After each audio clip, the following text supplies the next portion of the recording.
Hello, RES. Sorry I couldn't be with you today, but I unfortunately do not feel particularly well today, so I apologize for the, uh, appearance.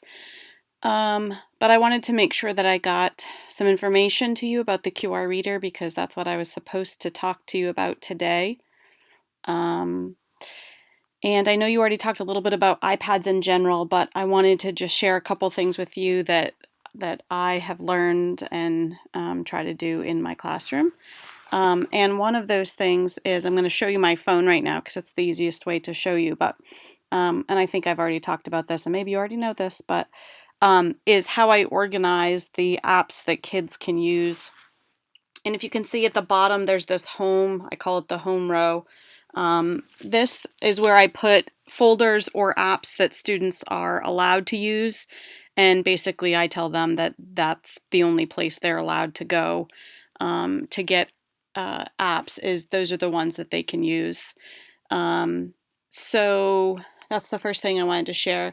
The next thing, which is kind of what I'm supposed to be talking about, is the QR reader. And I think the QR reader has tons of different uses within the classroom, but let me show you what the app itself looks like. So this is what the icon looks like for the app right here. I think there are other QR readers as well. This just happens to be the one that I use. Um, so that's what it looks like. It just says QR reader. So some of you might have seen it before. Um, and one of the ways that you can use QR readers is, for instance, I created this QR code right here, and it says QR code with contact information, and I created it. I created it so that if people had a QR reader on their phone, they could just scan that, and it would pop up my information with my email and stuff for school. So that's one way you can use it, is an easy way for people who have smartphones, and I understand not everybody has smartphones, but to get information to them without having to, write everything out. But for the classroom, the uses that I see, one of the ones that I use the most is a listening station. And there are a bunch of different sites online that you can get online book videos. Barnes & Noble has some, online story time, there's all kinds. So part of it is finding those, but once you have those, then it's just a matter of setting up the stations and teaching kids how to use the QR reader. And so I'm going to show you, hold on one second. I'm going to show you this one. This is one I did not create. Somebody else created it and I found somewhere, but it has, these are by theme, and so they've gone through and they've found different books on video online, and the kids scan the QR codes and it brings them right up to the book. And a couple things I will tell you is whenever you find, like this one is 34 pages, you're going to want to go through and make sure you scan the QR codes first. There are some of these that the links no longer work. That's just how the internet works, is sometimes links don't work. So you're going to want to make sure you check those in advance. Um, and if you create your own, you're going to want to, make sure you check them before you put them out to students because, as I said, sometimes links disappear. But these ones are designed, it tells you what the name of the book is, the author is. On the ones I've created, I like to write how long the book is, just so that I know when I'm putting up two different books for, a rotation, that I know one of the books isn't going to be 22 minutes because my rotation's not 22 minutes. So, but the nice part is that, I'll show you in just a second, that if you, hello again, if you have the QR reader, and I'm going to bring it up on my phone, it's a little bit tricky to see on here, but let's see if we can. So this is what the QR reader looks like. It basically shows you the image, and it has these four kind of little corners to it. And basically, I have printed off the one that I was just showing you on the computer, and bear with me for a second. Holding it up. So the kids hold it up, and if I could get it lined up straight, that'd be great. And you feel a little buzz, and that tells you that the, so it vibrates a little bit in the phone, and it tells you that it has accepted the QR code. And so this is what it brings up. It will now bring you up to let's see if we can hear it for a second. And of course my internet is not fabulous, so let's see if it actually works. It will work at school. It's not going to work here just because, I'm recording. But typically, see, I practiced this before I did this and it worked fine. My internet really is quite terrible. Hold on. Let me see. Let me try the next one.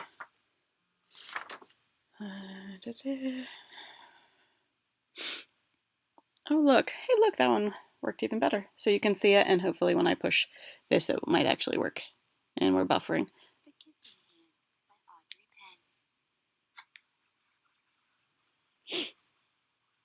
The Kissing Hand by Audrey Penn. Illustrations by Ruthie Harper and Nancy M. Leake. So this is one of the listening stations. The hardest part, the kids can scan it, no problem. The hardest part is teaching them to plug in the headphones correctly. Sometimes the headphones don't get plugged in all the way. But then they can listen to that book, and certainly older grades could respond to reading that way. And that particular video was like 4 minutes. And so sometimes they can listen to, 2 different books during one rotation time. So that's one of the ways. And as I said, I've gone through and created some QR codes for links myself, but I found these, and so this is a nice way that I don't have to create anymore. In a few minutes, I'll just show you how to make QR codes, because I think that's kind of cool, and also very easy for those people out there who think, oh, this is too hard. I promise it's not. But the next thing I want to show you is another way that you can use QR codes, and I'm going to bring up this document right here. I made this in 2013, and this is a QR code Write the Worm high frequency word, and I made it when I taught kindergarten. And so basically, blah, blah, there's a whole bunch of talking. But basically, there are 2 different versions of this. This one happens to be just blank lines, and the students scan the QR codes. So there are these QR codes that are all around the room, and I've created the QR codes based on the words that my kids needed to practice at that particular point in time. And so they go, and these are around the room, and they scan the QR code with their little QR scanner, and here's number 1, and so up here they write down the word that goes for number 1. I'm going to show you. It's a little bit hard on my screen because it's so small, but now I'm frozen again. It's lovely. So here's the paper version of it. I printed it so I could show you. And I'm going to scan it, and you can see all I do is take the thing, put it right up there, and it's hard for you to see, but if you see that little tiny word right there, that word is C. So they would know that whatever number that one was, that they're going to write the word C on that line. And so that's one example of how you can use QR codes. You can do the same thing with addition problems or word problems. And again, it's a way just to get kids engaged. They get to, scan things with iPads, which I think they think is super cool. Excuse me for a second. So that's another way. So listening centers, you can do Write the Room, you can do word problems around the room, but those are just a couple ways that you can. I'm going to show you really quickly the QR code generator that I use. So it's qrstuff.com. You can see that right there. I think there are lots of other ones out there. This one I think is pretty easy.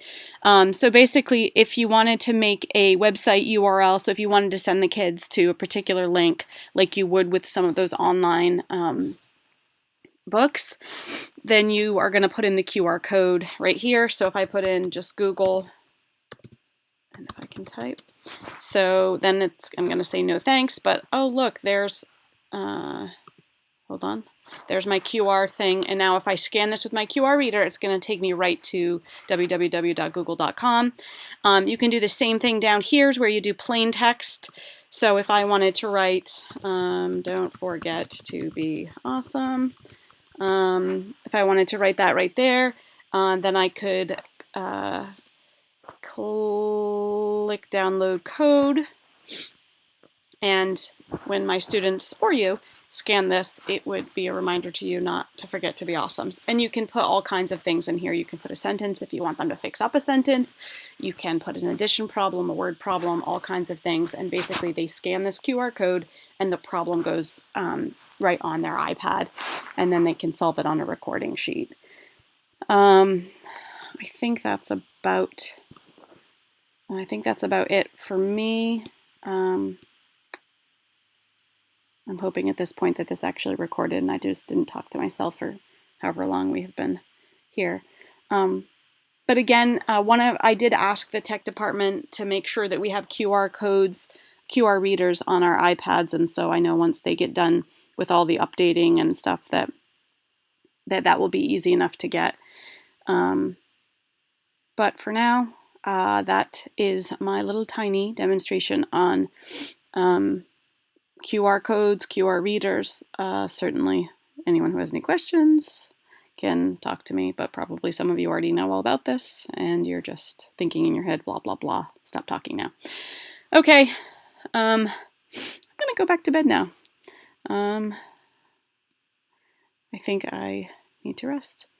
Hope you all had a great day. I will be back tomorrow.